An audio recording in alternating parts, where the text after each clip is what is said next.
Hola, bienvenido a mi canal de historias increíbles. Disfruta mirando. Álvaro volvió a soñar con su madre. Estaba de pie en la orilla del río, con su vaporoso vestido azul, muy joven, saludándole con la mano. Y él, muy pequeño, chapoteaba en las olas arrolladoras del manso río y se negaba a salir del agua.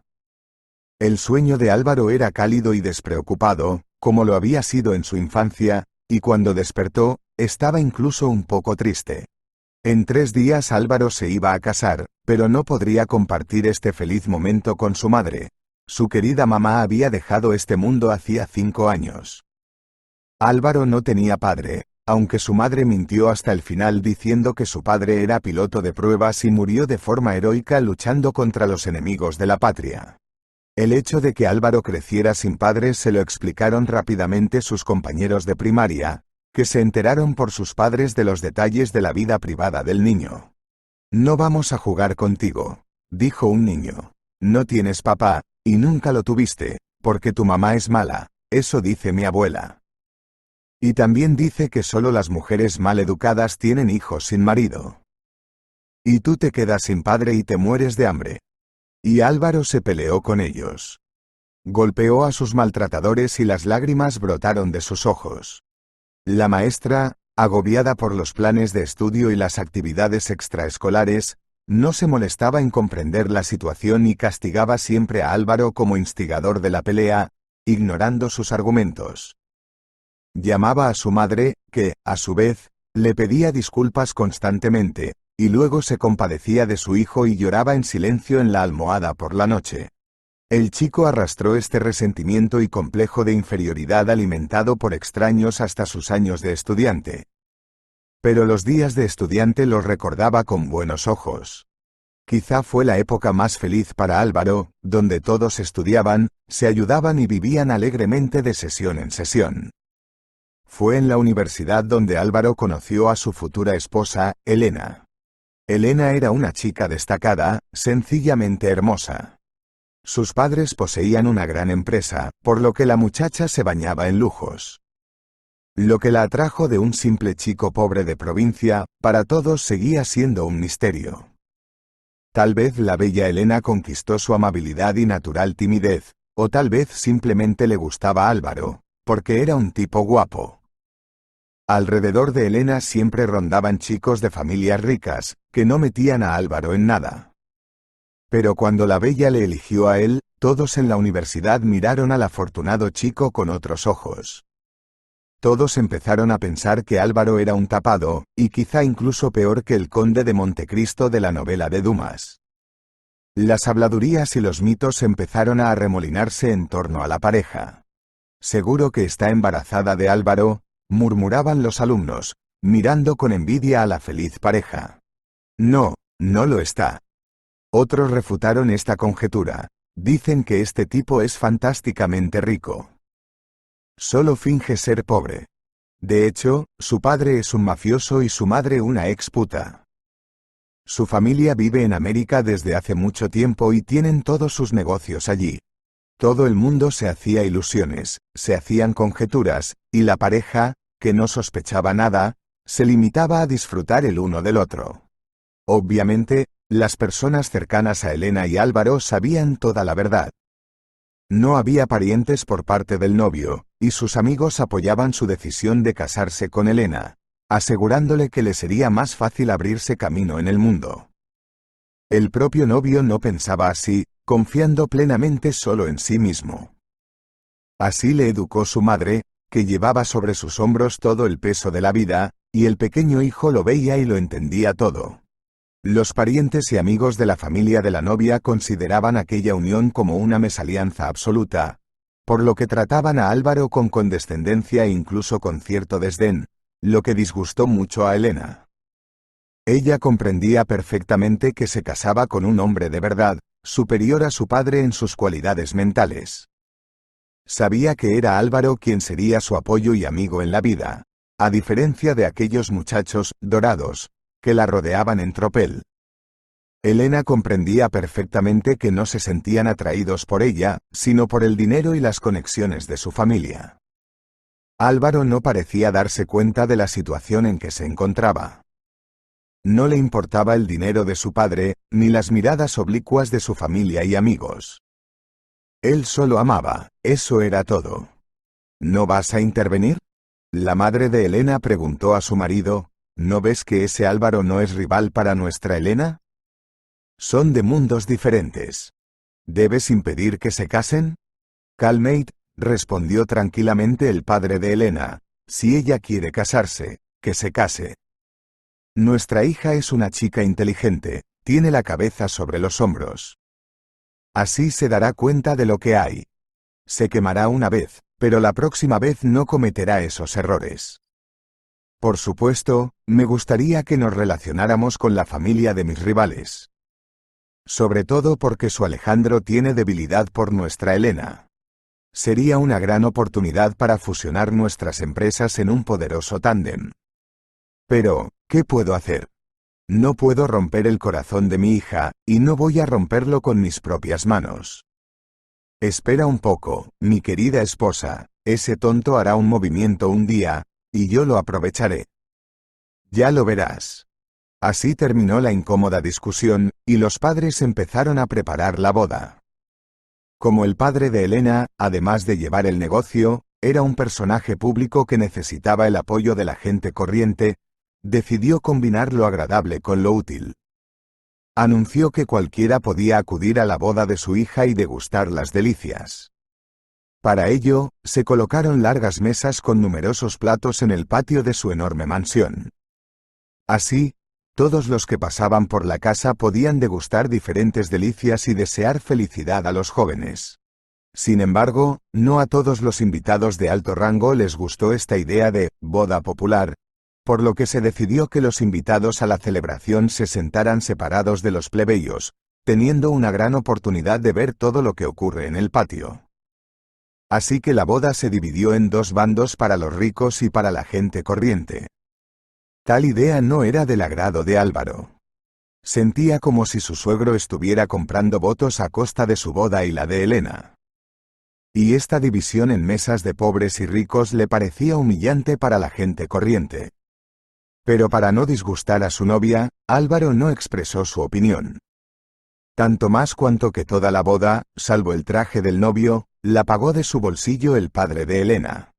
«Cariño, ¿estás contenta de casarte conmigo?», gritó alegremente al teléfono la futura esposa de Álvaro. «Mañana es el día de nuestra boda, estoy temblando de emoción, ¿y tú?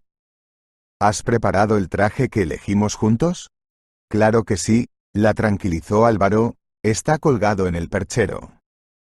Y, por supuesto, estoy muy contento de que tú vayas a ser mi mujer y yo tu marido, y juntos seamos un solo Satán». Elena se rió por el auricular y Álvaro sonrió. No podía creer que mañana ya fueran una familia.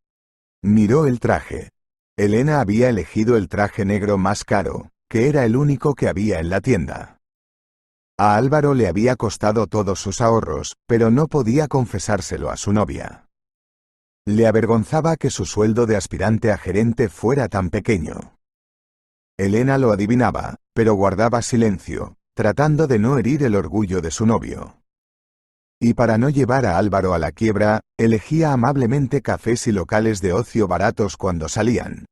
Los amigos de Elena, sin embargo, eran crueles, siempre se reían de sus elecciones y le echaban en cara la pobreza de Álvaro. «Elena, ¿has comido perritos calientes en el parque? ¿Y montaste en trolebús por la ciudad? Lo que comimos y lo que montamos. No es asunto vuestro, queridas», Elena les contestó alegremente, «más vale que cuidéis a vuestros novios, porque siempre están mirando las piernas de los demás. Y lo curioso es que a ellos les da igual llevar zapatos caros que baratos, incluso se ofenden por ti. Pero mi Álvaro solo me mira a mí». Tras esta contundente defensa, algunas de las novias se retiraron como cáscaras de grano. De repente, Elena sintió que podía respirar mejor, porque nadie la asfixiaba con su escrutinio y sus constantes burlas. Y así llegó el día de la boda. Los jóvenes se dirigieron con parientes y amigos al registro civil, donde en un ambiente solemne firmaron y recibieron el certificado de matrimonio. El resto de los invitados les esperaban en la mansión, sentados en un enorme y lujoso salón. Al llegar del registro civil, los jóvenes encontraron el patio lleno de completos desconocidos, que comían y se divertían.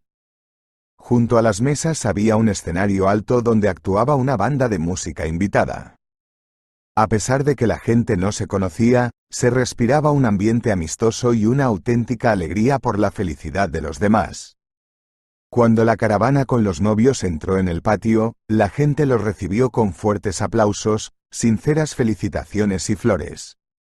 Hubo incluso regalos hechos a mano o artículos económicos adecuados para el hogar. Álvaro y Elena se sorprendieron de que la gente pobre del barrio no hubiera venido con las manos vacías y se alegrara tanto de verles. ¡Felicidad a los jóvenes!, gritaba la gente en el patio. ¡Que se os alarguen los años! ¡Hurra! Sin embargo, cuando la pareja entró en el lujoso salón donde había ricos amigos y parientes de la familia de Elena, Álvaro no sintió tanta cordialidad. Las palabras de estas personas no salían del corazón, sus ojos eran fríos y sus sonrisas tensas. Las damas brillaban con diamantes y alardeaban una frente a otra con trajes cosidos por famosos diseñadores de moda, y los hombres con sonrisas blancas de dientes caros. Todos los regalos estaban en sobres, que se apilaban en una bandeja de plata a modo de homenaje.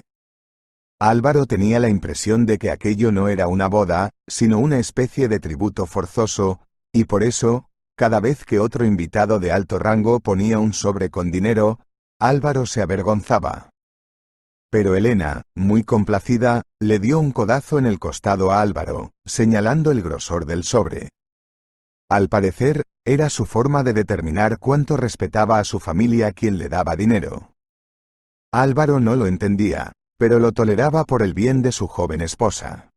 De repente, como de la nada, el anfitrión se dirigió a Álvaro delante de todos y le pidió que dijera unas palabras de bienvenida para los invitados de honor. Álvaro no se esperaba semejante truco, así que se sonrojó y miró temeroso a Elena, que no dudó en empujarlo de la silla y subirlo al escenario del patio. El escenario era claramente visible gracias a las ventanas de cristal abiertas que llegaban hasta el suelo. «Queridos invitados», comenzó Álvaro, «yo, en mi nombre y en el de mi esposa Elena, os doy las gracias por haberos tomado la molestia de acompañarnos en la celebración de este feliz día de nuestro matrimonio y de la llegada de nuestra recién nacida familia. Me gustaría dedicar muchas palabras bonitas a mi suegro hoy», interrumpió Álvaro. Un conejito de sol le brilló en la cara y recorrió la cabeza, los hombros y las mejillas de Álvaro. ¿Quién está jugando?, gritó Álvaro a la multitud. Pero el conejito de sol seguía saltando e interfiriendo en el discurso. Álvaro dobló la palma de la mano e intentó ver de dónde venía el rayo de luz. Pero cuando vio quién enviaba al conejito, se quedó inmóvil y palideció visiblemente. Entre la multitud había un niño de unos 8 años que sostenía en la mano un pequeño espejo agrietado, con el que dejaba caer un rayo de luz directamente hacia el novio. Era evidente que el niño quería llamar la atención. Se hizo un silencio incómodo. Todos miraron a Álvaro y al niño que mostraba algo con las manos. Estaba claro que el chico no podía hablar, y esto hizo que los invitados se interesaran aún más. Y entonces ocurrió algo que nadie esperaba de Álvaro. Él, como un hábil intérprete del lenguaje de signos, respondió al pequeño invitado con gestos. Tras tales señas, el niño se quedó helado de sorpresa, luego se guardó el espejo en el bolsillo de sus raídos pantalones, miró a Álvaro con resentimiento y huyó del patio hambriento, sin probar las golosinas. Todas las miradas se fijaron ahora en el novio, que abandonó silenciosamente el escenario y se sentó en su sitio junto a la novia. «¿Qué ha sido eso? ¿Qué pasa, cariño?», preguntó Elena con voz contrariada. «¿Me estás avergonzando? ¿A qué viene ese discurso tan arrugado? ¿No pudiste prepararlo? ¿Y quién es ese pilluelo? ¿Me estás ocultando algo?». «Está bien, Elena, no esperaba que me dieran la palabra. No sé hablar bien, y ese niño es solo un niño. No importa, disfruta del momento. Que este contratiempo sea el mayor disgusto de nuestras vidas, Álvaro abrazó a Elena con ternura. A continuación disfrutaron de la tarta nupcial, luego del primer baile de los jóvenes y durante toda la velada aceptaron las felicitaciones de los invitados presentes, incluida la gente del patio al que luego salieron. Tomándose un momento, Álvaro preguntó cautelosamente a los pobres que habían entrado por el niño que casi había arruinado la boda.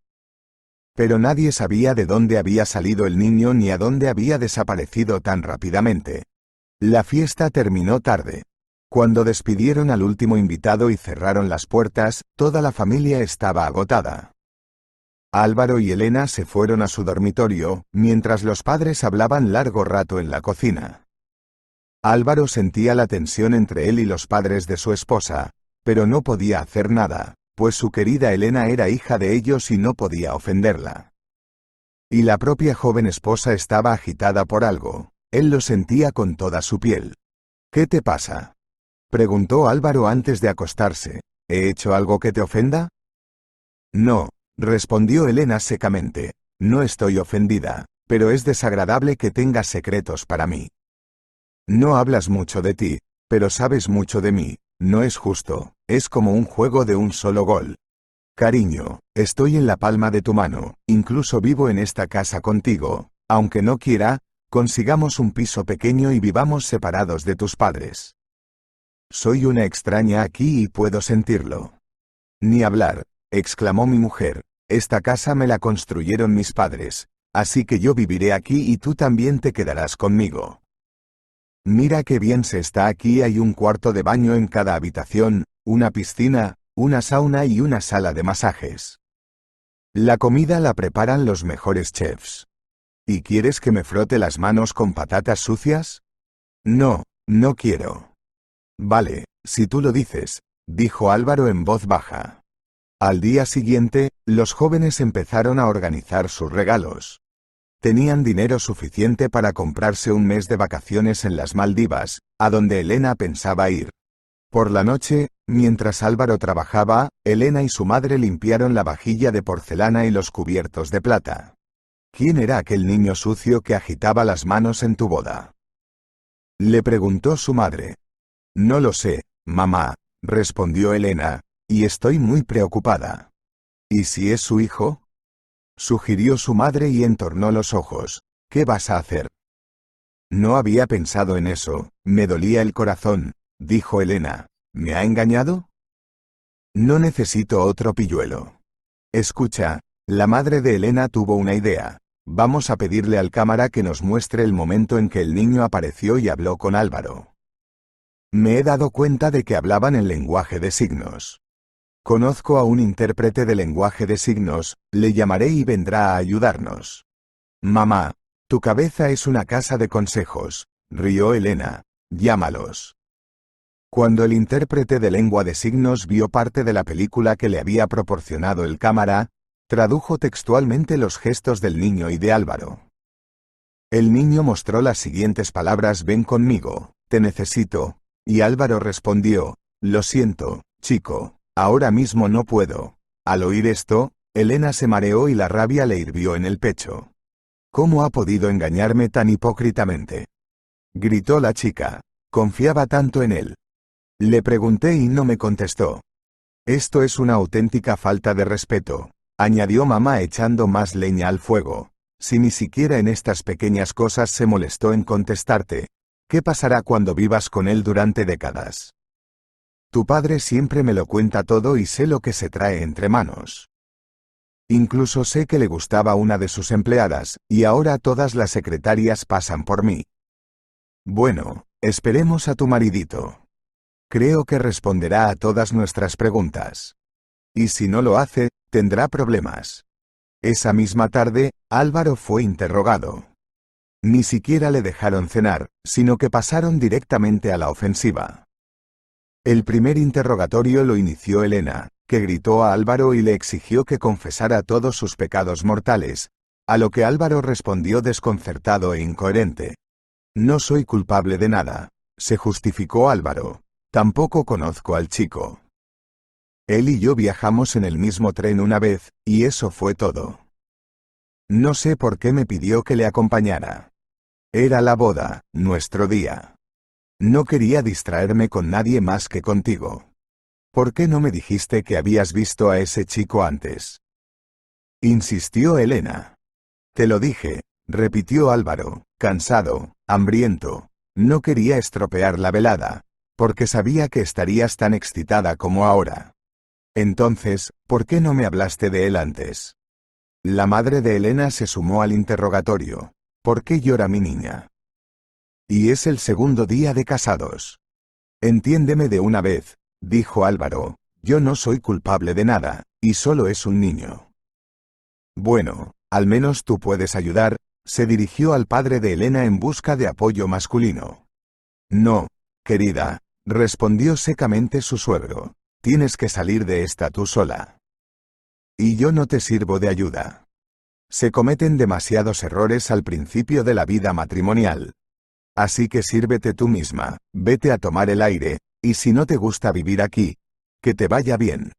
El padre de Elena se dio la vuelta y salió de la habitación, dejando a Álvaro solo con las dos mujeres enfadadas. Álvaro no sabía que hacer marcharse significaba admitir su culpabilidad, y no podía quedarse a escuchar más reproches inmerecidos. Así que Álvaro se levantó en silencio de la mesa, que nadie se había molestado en ponerle, y se fue a su habitación a recoger sus cosas. Menos mal que Álvaro no tenía mucho. Metió sus documentos y su portátil en la mochila, echó toda su ropa en la maleta, dobló cuidadosamente su traje de novio y sus zapatos, empaquetó todo y salió. ¿A dónde crees que vas? Le preguntó Elena enfadada. Estás huyendo de la conversación. ¿Cómo puedes irte ahora? Tu padre me ha enseñado la puerta, respondió Álvaro con calma, así que me voy. Esta no es mi casa, es la tuya. Tú no quieres vivir conmigo al margen de tus padres, y yo no quiero ser un ocupa. Si quieres, ven conmigo. Conseguiremos un piso y viviremos como los demás. No quiero ser como los demás. No voy a vivir en un piso de una habitación y trabajar hasta la noche para alimentarme. Tengo un hogar y una vida que vivir. Y si no quieres compartirla conmigo, vete de aquí. La madre de Elena guardó silencio y no intentó detener a su furiosa hija. El padre ni siquiera salió a despedir a Álvaro, que confiaba en él y le respetaba. Así que Álvaro se marchó. Fuera estaba oscureciendo, las farolas estaban encendidas, el viento cálido alborotaba los cabellos de Álvaro y los pájaros cantaban sus canciones. Pero Álvaro no se dio cuenta de todo esto. Estaba pensando en el hecho de que toda su aparentemente estable vida con Elena se había derrumbado instantáneamente por culpa de un chiquillo, al que por alguna razón esta familia rica tenía tanto miedo. Una boda provocada por un niño ajeno era un verdadero desastre para ellos y para el propio Álvaro. Álvaro no entendía por qué aquella gente reaccionaba así ante los gestos inocentes del niño. Tenía la cabeza hinchada por las emociones que estaba experimentando, y le parecía que todo aquello no le estaba ocurriendo a él, sino a otra persona. Mañana tenían que volar a las Maldivas con Elena. ¿Qué le pasaría mañana? Quizá Elena pida el divorcio y sus padres la ayuden con eso, pensó Álvaro, ni siquiera lo dudo. Ellos no me quieren. No les importa qué clase de hombre sea su hija, mientras sea rico. Y yo no soy así en absoluto. Álvaro no recordaba cuánto tiempo caminó por la calle. El hotel asomaba por delante, pero no llegó a tiempo. Detrás de él, alguien le tiró del brazo. Álvaro se volvió. Detrás de él estaba el mismo chico que le había estado iluminando los ojos con el espejo con tanta diligencia. Álvaro recordó que el chico era sordomudo y, por tanto, sabía que solo podía comunicarse con él mediante signos especiales. Menos mal que en una época Álvaro había trabajado a tiempo parcial en un internado para sordomudos, donde su madre era profesora. Allí aprendió los gestos de los sordomudos e incluso aprobó el título de intérprete de lengua de signos. Álvaro conocía a este chico desde hacía mucho tiempo. Sin embargo, solo le había visto una vez en un tren de camino a la ciudad tras la muerte de su madre. Entonces se había ido a ninguna parte, desconsolado, solo para alejarse del lugar donde el destino le había separado de su querida madre. En el compartimento contiguo al suyo viajaban una niña y este mismo niño, que por aquel entonces tendría unos 5 o 6 años. Como el viaje no era largo, los compañeros tuvieron que conocerse y, como ocurre en el camino, tuvieron que hablar de sus vidas, sabiendo muy bien que no volverían a verse. Entonces Álvaro abrió su alma a Alicia y le contó su pena, y la muchacha, a su vez, le dijo que el niño, a quien Álvaro creyó al principio hijo de Alicia, resultó ser su sobrino. Sordomudo de nacimiento, el niño era hijo de la propia hermana de Alicia, que, junto con su marido, había muerto en las montañas durante un corrimiento de tierras. Alicia había adoptado a su sobrino y ahora viajaba con él a la gran ciudad para arreglar su propio destino e inscribir al niño en una escuela especial para sordomudos donde se sintiera a gusto con otros niños de su edad. En su pequeña ciudad no había ninguna escuela ni internado de ese tipo. El niño se llamaba Mateo, y resultó ser un niño alegre y amable. A Álvaro le cayó bien Mateo por su franqueza y sinceridad. Era evidente que le faltaba un padre, así que el niño se acercó a Álvaro. Durante todo el camino jugaron, leyeron libros infantiles, aprendieron poemas y bromearon sobre Álvaro. Era evidente que Alicia se alegraba de ver a los dos amigos riendo y haciendo cabriolas. Álvaro olvidó por un rato su angustia y se sintió muy feliz por ello. Alicia se sorprendió al descubrir que su compañero de viaje dominaba la interpretación del lenguaje de signos, algo muy poco frecuente hoy en día. Así, imperceptiblemente, llegaron a la ciudad y, tras intercambiar números de teléfono, tomaron caminos distintos. Mientras Alicia se alejaba en el taxi que Álvaro había cogido para ellos, sintió como si le arrancaran algo muy querido, como si le arrancaran un trozo de su alma. Al principio, Álvaro pensó que se había enamorado de aquella chica modesta y guapa, sobre la que pesaba tanto dolor y la carga de cuidar a un hijo ajeno, pero rápidamente anuló este pensamiento y subió al autobús. Y ahora, 2 años después, Mateo, que ya tenía 8 años, estaba de pie frente a él, mirando a Álvaro con ojos ansiosos y llenos de miedo. Era evidente que el niño sufría de algo, estaba demacrado, sucio y andrajoso, lo que sorprendió mucho a Álvaro. ¿De dónde has salido? ¿Cómo me has encontrado? ¿Cómo te has dado cuenta de que iba a estar en esa boda? ¿Te das cuenta de que me has defraudado y ahora estoy peleado con mi mujer por tu culpa? Creen que eres mi hijo y me han echado de casa porque te conozco. Mateo miró a Álvaro con lágrimas en los ojos. Estaba claro que las palabras de Álvaro eran la gota que colmaba el vaso del sufrimiento del pequeño. No sabía que ibas a estar en la boda, le hizo señas Mateo. Yo solo quería comer, y una señora me dijo que en el patio de los ricos daban de comer a todo el mundo. En cuanto entré en el patio, enseguida vi a una hermosa princesa, y junto a ella a ti. Estaba tan contento que pensé que me ayudarías, así que te iluminé con un espejo. ¿Recuerdas que tú mismo me enseñaste a hacerlo? ¿Y esa princesa es tu esposa? ¿Es malvada? ¿Por qué no le gustó? ¿Y por qué te echaron de casa? ¿No tienen suficiente dinero? ¿O es que no tenían suficiente comida para ti? Álvaro no encontraba qué decirle al inocente niño.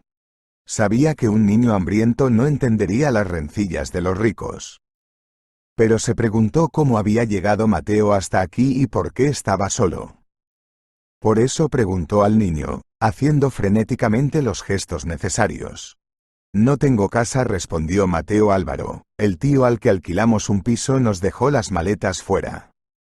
No sabía a dónde ir, así que escondí las maletas en un viejo cobertizo. Allí no vive nadie, pero hay una cama vieja y una mesa.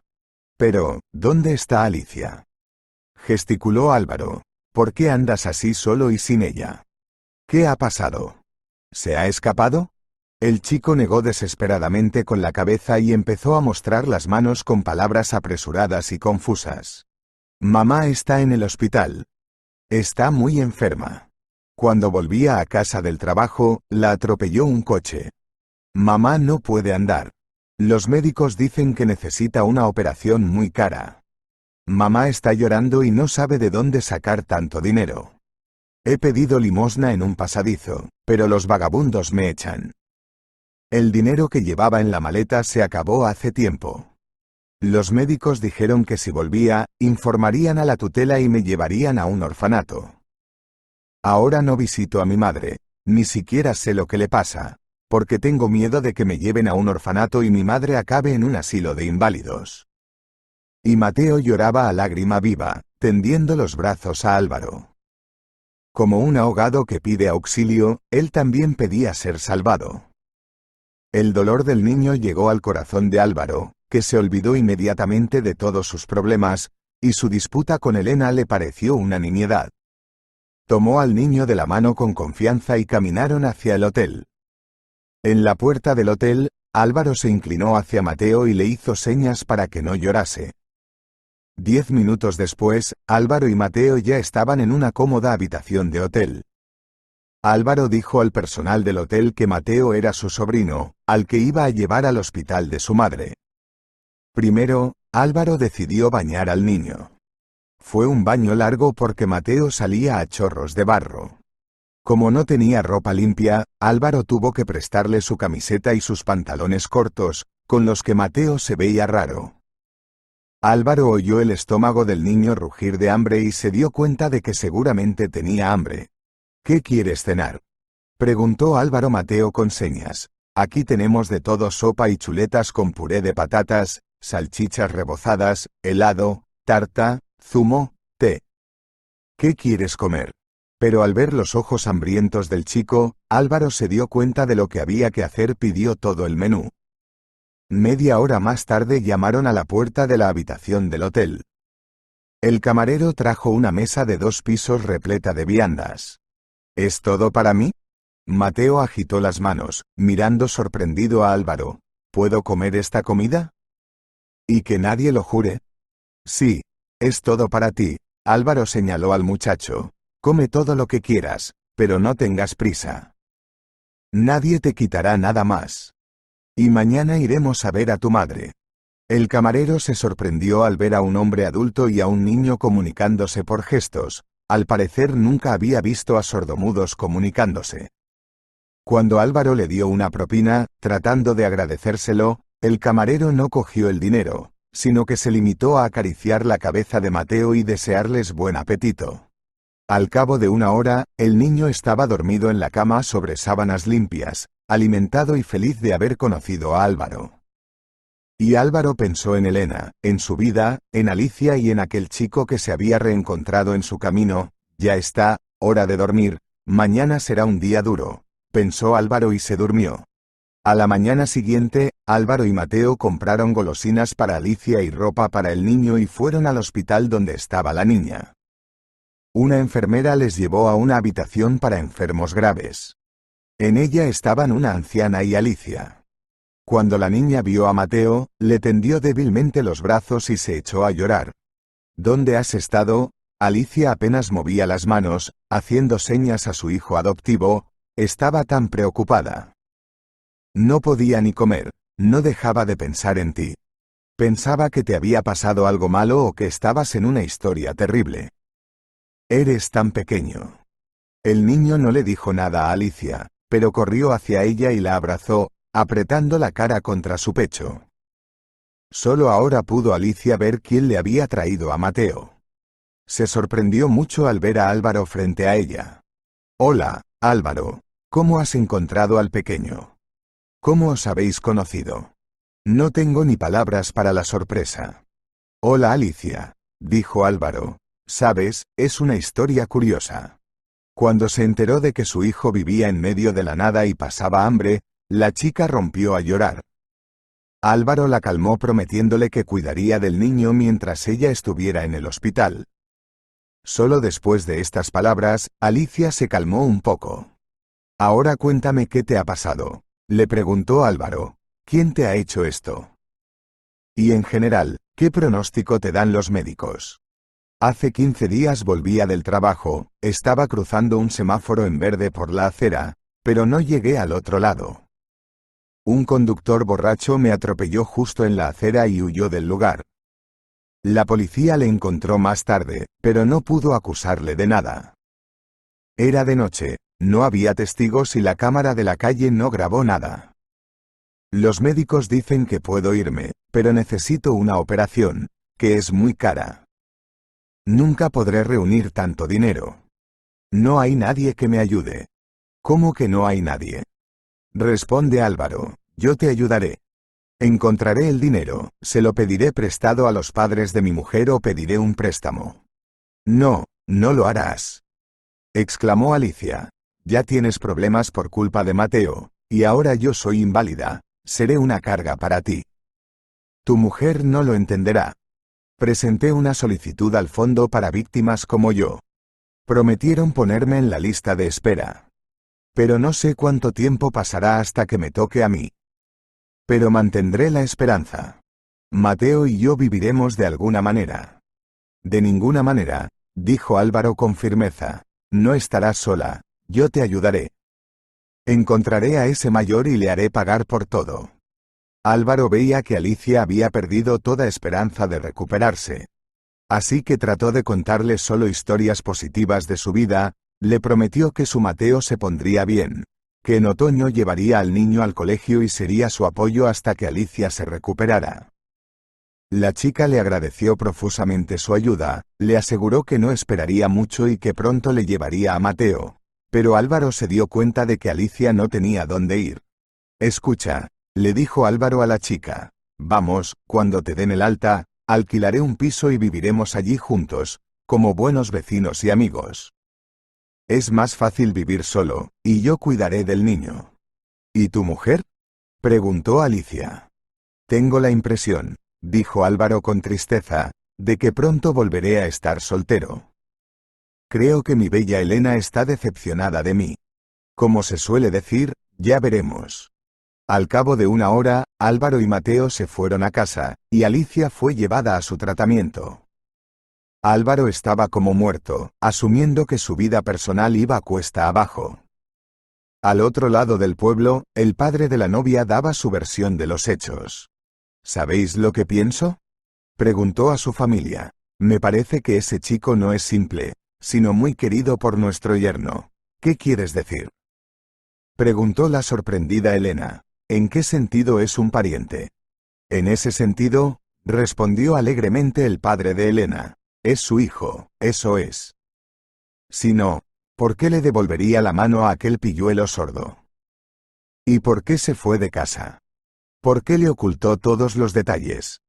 Es porque ese chico es su propio hijo.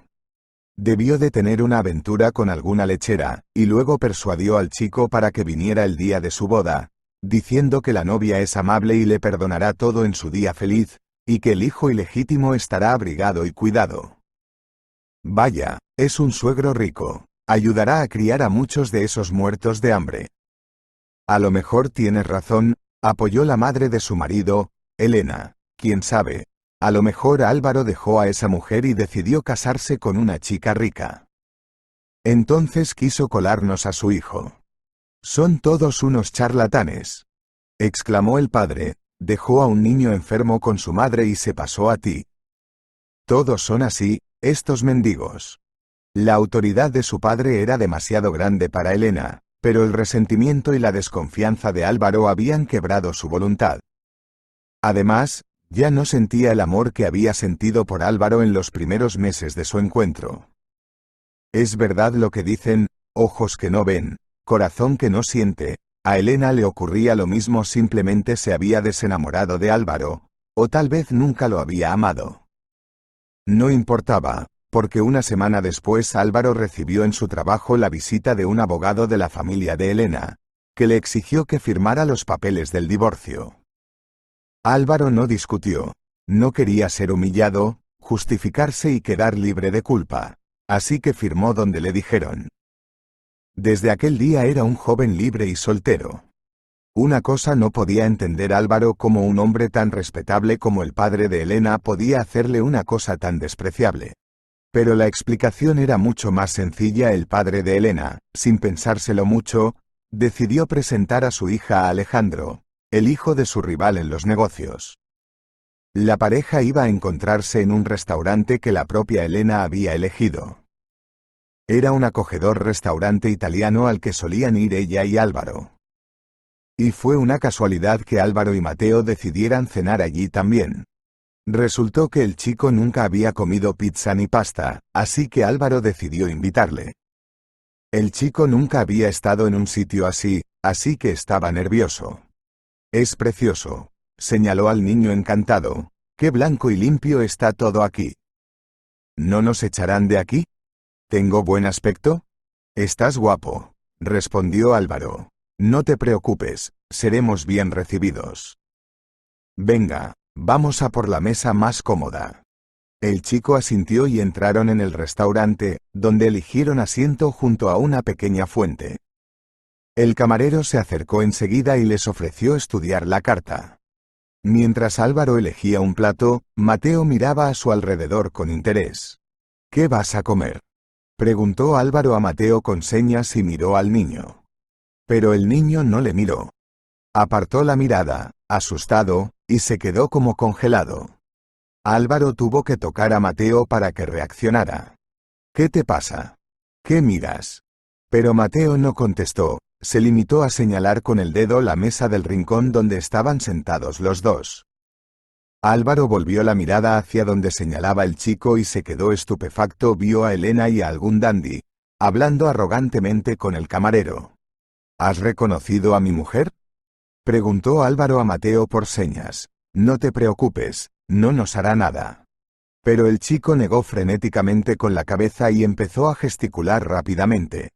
«Es él», le hizo saber Mateo. «Mira, es el que pegó a mi madre. Recuerdo su cara».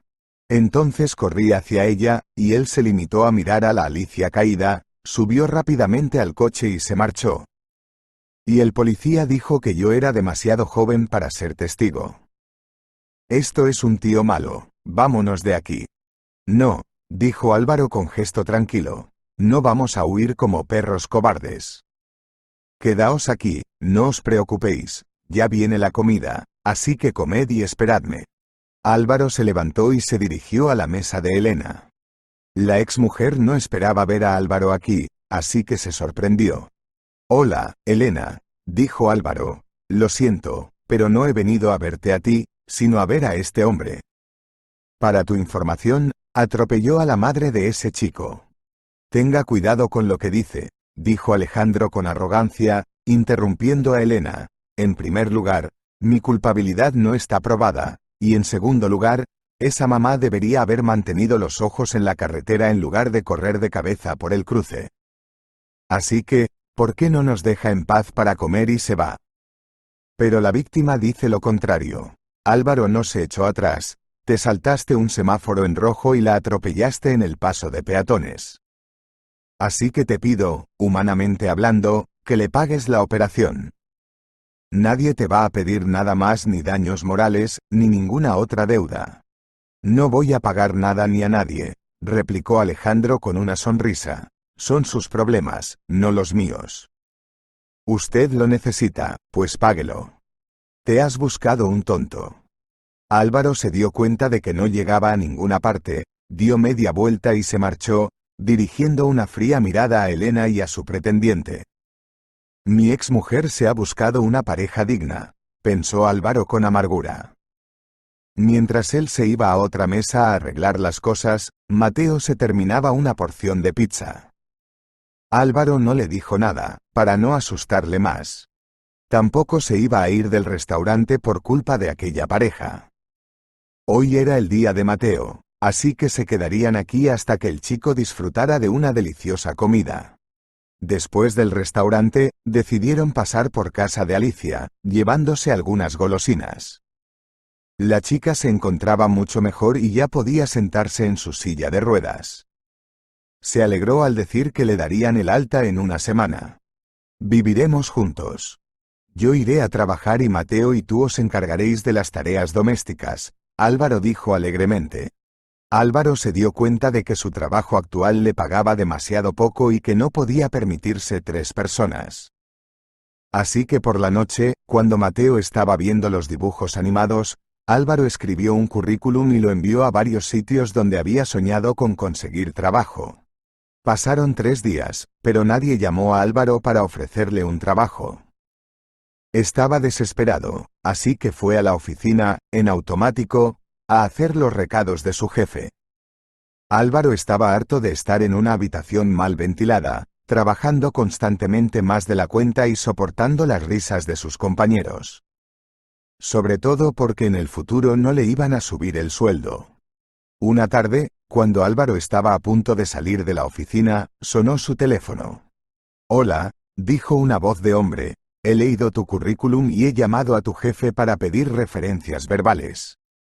Te han dado una crítica muy mala. Lo que significa que los jefes no quieren dejarte. Me gustó que dijeras sinceramente que no querías trabajar por centavos, pensando que era denigrante. Me gusta tu enfoque. Así que te invito a una entrevista en mi empresa mañana». «Me hace mucha ilusión», exclamó Álvaro. «No se arrepentirá de haberme contratado». «Ya veremos», dijo el hombre y colgó. Al día siguiente, Álvaro voló en alas a una entrevista en una empresa muy prestigiosa. Tenía un poco de miedo de que fuera el propio dueño de la empresa quien le hablara de la vacante. Pero, una vez calmado su nerviosismo, Álvaro entró audazmente en el despacho del director. Detrás de la mesa se sentaba un hombre de unos 50 años, más bien apuesto y juvenil. A Álvaro le cayó bien de inmediato. «Buenas tardes, soy Álvaro Torres, usted me llamó ayer. Estoy aquí para la entrevista». «Hola, joven», dijo el director, «ese nombre me suena. Pero no recuerdo dónde lo oí». «No importa. No habrá entrevista como tal.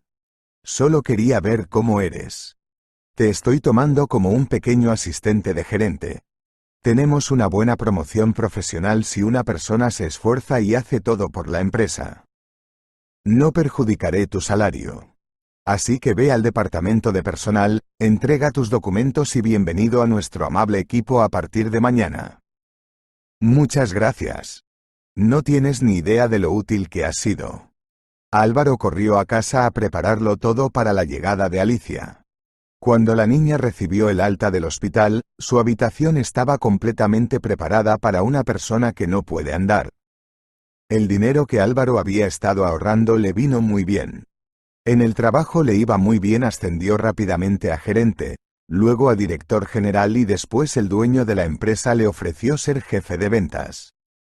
Invitó a toda su nueva familia, que él consideraba Mateo y Alicia, así como a unos cuantos colegas, incluido su virtuoso jefe, el dueño de la empresa, para celebrar la ocasión. Los colegas sabían que Álvaro tenía a su cargo a una niña discapacitada, pero cuando vieron a Alicia, no podían creer lo que veían sus propios ojos. Qué joven tan floreciente y hermosa era. Después de los festejos, el dueño de la empresa llamó a Álvaro. «Dime, muchacho», se volvió el director con interés, «¿cuál es el diagnóstico de tu pupila?» «En realidad, no es discapacitada desde la infancia. Fue golpeada por un bastardo que huyó de la escena del crimen. Nunca fue procesado. Espero que la justicia celestial lo atrape. Incluso puedo enseñarte su foto». Álvaro sacó su teléfono y mostró la foto de Alejandro. Al dueño de la empresa le cambió la cara, era evidente que le había impactado la noticia. «Sabe», dijo con tristeza el dueño de la empresa, «este es mi hijo adoptivo. Su madre lo malcrió desde pequeño y no me dejó educarlo. Así que creció como un bastardo. Hasta cierto punto, yo también tengo la culpa de su comportamiento, porque no pude influir en él a tiempo. Se lo compensaré. Dígame cuánto dinero necesita, dónde quiere que se haga la operación, y el dinero estará mañana en su cuenta». Álvaro abrió la boca sorprendido, pero enseguida se le pasó el susto y agradeció al dueño su amabilidad. «Llámame tío Pedro», dijo el dueño, «ya sabes, a veces los desconocidos son más como de la familia». «Lo sé de primera mano». Cuando Álvaro le dio la noticia a Alicia, ella no pudo soportarlo, se cubrió la cara con las manos y rompió a llorar. No daba crédito a su felicidad y por fin iba a poder caminar. Se alegró mucho de encontrarse en el camino con Álvaro, que le echó una mano.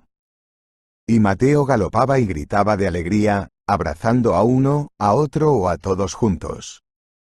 No quería juguetes ni golosinas, quería que su mamá pudiera volver a caminar. Y el deseo del niño se hizo realidad una semana después. Alicia fue operada y se recuperaba bien.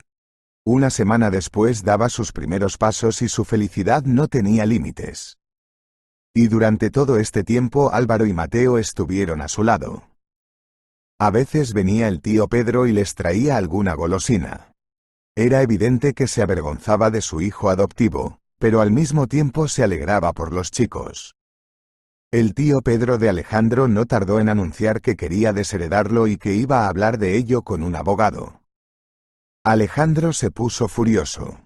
No se imaginaba que el mismo tío que le había avergonzado en el restaurante se cruzaría en su camino. Sin pensarlo, Alejandro contrató a unos matones para que inculparan a su padre adoptivo del accidente. Y lo consiguieron. Como el dueño de la empresa siempre conducía él mismo, no fue difícil organizar un fallo en el sistema de frenado. Una tarde, mientras el tío Pedro volvía a casa del trabajo, para alegría de Alejandro, tuvo un accidente y resultó malherido. Se necesitaba mucha sangre rara. Hicieron una llamada a su empresa, pero la mayoría de los que la querían no tenían el tipo de sangre adecuado. Álvaro también fue al hospital donde estaba el tío Pedro y pidió que le sacaran sangre. Por suerte, su grupo sanguíneo coincidía con el del dueño de la empresa. Podría decirse que Álvaro salvó a su benefactor. El médico jefe, viejo amigo del tío Pedro, se dio cuenta enseguida del parecido entre el joven y su viejo amigo, por lo que discretamente le hizo una prueba de ADN. «Escucha, Pedrito», dijo el viejo médico a su amigo, cuando entró en su habitación, «soy, por supuesto, un hombre de experiencia. Pero mira lo que ha dado de sí la prueba de ADN entre tú y este tal Álvaro.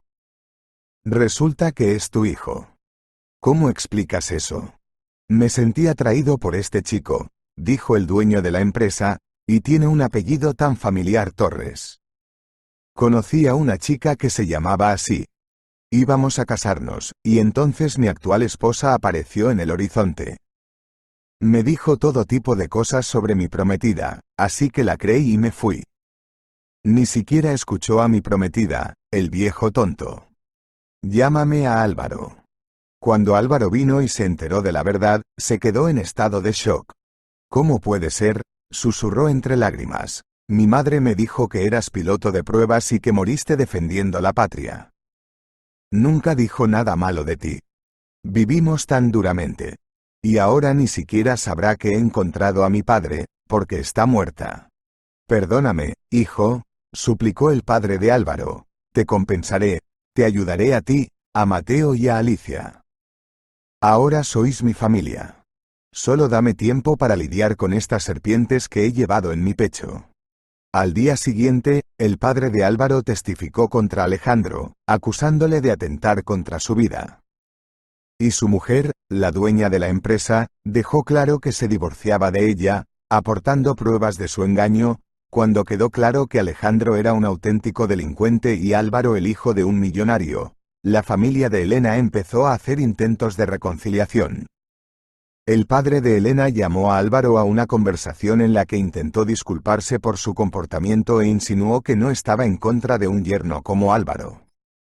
La propia Elena se encontró con Álvaro en su restaurante favorito, donde fue a comer con sus colegas, e intentó restablecer la relación e incluso le propuso que se volvieran a casar. «¿Me pides que vuelva a casarme contigo?», se rió Álvaro. «¿Me pides que vuelva a casarme contigo? ¿Dónde está tu orgullo?